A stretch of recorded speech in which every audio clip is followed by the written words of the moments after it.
a nossa lembrança, o nosso abraço a todos aqueles que se lembram e não se esquecem do estudo diário da Palavra de Deus através da lição da Escola Sabatina. Todos são bem-vindos a esses momentos especiais de estudo. Lembrar e esquecer são fenômenos naturais da mente humana que estão presentes em todos os estudos, todos os ensinos das Escrituras Sagradas. Lembrar é não esquecer. Esquecer é não se lembrar. Os profetas do Velho Testamento constantemente lembravam Israel de que eles deviam rememorar sempre de que haviam sido chamados como um povo escolhido especial de Deus. E não deveriam se esquecer de que, como resultado disso, deviam viver também uma vida especial em obediência ao Senhor que os chamara.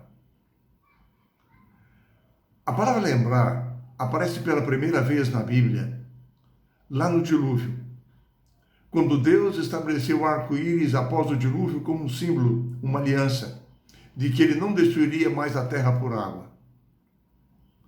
Assim, o dilúvio foi um instrumento natural utilizado por Deus para lembrar o ser humano da aliança do Senhor com eles, do seu reino futuro.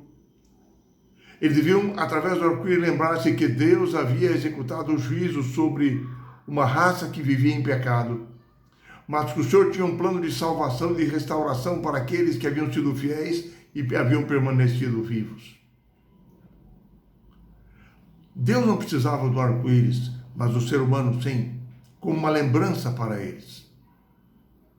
Na lição dessa semana, nós mais uma vez estudamos o livro de Deuteronômios, a preocupação de Deus de que eles deveriam lembrar-se sempre dos ensinos de Deus e não se esquecerem do seu Deus e de quem eles eram como povo escolhido do Senhor. Em Deuteronômios capítulo 4, nessa semana, nós vimos que Deus relembrou Israel através de Moisés os seus atos maravilhosos para com eles, a fim de que eles se lembrassem sempre do êxodo, da libertação, da aliança, da guia no deserto, dos maravilhosos atos de Deus em favor do seu povo. O êxodo deveria ser um fato central nas suas vidas. E assim Deus lhes deu alguns conselhos. Primeiro, eles nunca deviam se esquecer da sua origem. Eles haviam sido escravos no Egito e haviam sido libertos de modo maravilhoso pelo Senhor. Em segundo lugar, o Senhor havia feito com eles uma aliança lá no Sinai. E Moisés analisou com Israel em Deuteronômios como o Senhor se manifestara pessoalmente através do fogo, de modo tão extraordinário, e eles haviam sobrevivido àquela manifestação especial do Senhor. Nenhum outro povo havia passado por aquela experiência, então eles eram o povo especial do Senhor. Em terceiro lugar, Deus lhes lembrou que eles haviam sido chamados como um povo escolhido, como uma nação santa. Deus agora os estabeleceria na terra prometida, Canaã, para cumprir a sua aliança feita com Abraão, em cumprimento da sua aliança eterna de enviar o Messias para a salvação da humanidade. Em quarto lugar, eles haviam recebido de Deus leis e privilégios especiais. A lei moral dos 10 mandamentos escrita com o próprio dedo de Deus. Haviam recebido leis sociais para a sua organização como grande nação. E assim, ao final de seu discurso, Moisés desejava que o povo de Israel tivesse bem firme em mente de que deviam lembrar-se sempre do Senhor e jamais se esquecerem dele, obedecendo aos seus mandamentos para viverem felizes para sempre na terra que o Senhor lhes havia designado. Lembrar-se e não se esquecerem era o seu grande desafio. As gerações futuras deveriam se lembrar sempre do Senhor, sempre de quem era o Deus de Israel, as suas maravilhas no passado. Por isso, a partir de terça-feira, nós estudamos, baseado no verso 9 e 23, as advertências de Deus dizendo: guardai-vos, não vos esqueçais. E ali nós encontramos mais 5 grandes conselhos de Deus. O primeiro deles guarda-te a ti mesmo e a tua alma.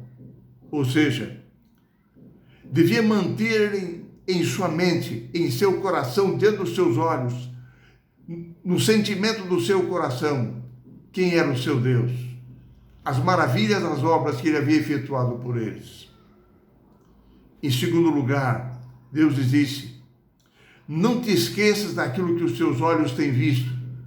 Ou seja, a lembrança dos atos poderosos de Deus deviam permanecer vivas em sua mente. Quem eles eram, qual o seu destino. Em terceiro lugar, Deus lhes disse que as experiências que eles haviam recebido deviam ser passadas às novas gerações, porque facilmente eles poderiam se esquecer da experiência que haviam vivido no Êxodo e no deserto. A história de Israel nos mostra que muitas vezes nós podemos perder as experiências espirituais que temos vivido com o Senhor através da nossa vida. E para não perdê-las, nós temos que sempre guardá-las em nossa mente. Porque senão, outras coisas ocuparão o lugar de Deus em nossa mente, em nossa vida. Por isso, eles deviam contar sempre aos seus filhos, às novas gerações, todos os mandamentos do Senhor. E mais, o Senhor lhes disse: a aliança com o Senhor deveria ser o centro da vida religiosa do povo de Israel, para que não houvesse outro Deus na vida deles. Não deviam negligenciar as obrigações da aliança. Deus lhes mostrou como deviam viver perante o Senhor em aliança. É interessante que a expressão hebraica Shimer, guardar, ocorre em todo o Velho Testamento. Desde o Jardim do Éden, quando o Senhor lhes disse que eles deviam guardar, cuidar do jardim. Através de todo o Velho Testamento, essa expressão significa vigiar, proteger, preservar aquilo que se recebeu de Deus. Canaã era a terra prometida pelo Senhor. Eles, durante 40 anos do deserto, haviam aguardado esse extraordinário momento de chegarem até lá. Se permanecessem fiéis à aliança, seriam ali abençoados. Canaã se tornaria um lugar extraordinário. Naquela boa terra nada lhes faltaria. E eles sempre renderiam graças ao Senhor pela bênção de estarem naquela terra. Porém, o Senhor os advertiu. Deveriam cuidar, guardar em seu coração, para que não se sucedesse de que depois de estarem alimentados e fartados, depois de haverem construído boas casas, boas cidades, adquirido muitos rebanhos, muitas riquezas, não se elevasse o seu coração, não se esquecesse de que tudo aquilo resultava das bênçãos da aliança do Senhor. E de repente eles começassem a pensar em sua mente: a minha força, o meu poder, do meu braço, me adquiriram essas riquezas. Eles deviam sempre se lembrar que o Senhor era a fonte da sua riqueza. Não era a sua própria inteligência, seu talento, que lhes haviam permitido obterem sucesso na terra da promessa. Não. Eles não deviam confiar nas bênçãos materiais e no seu próprio braço. Assim é que, ao caminhar para o seu final, a lição destaca a advertência de Deus, que permeia todo o livro de Deuteronômio. Deus sempre lhes dizia: lembra-te de que foste escravo no Egito. Lembra-te que o Senhor te tirou dali. Não te esqueças do Senhor. Ouças atentamente a voz do Senhor teu Deus.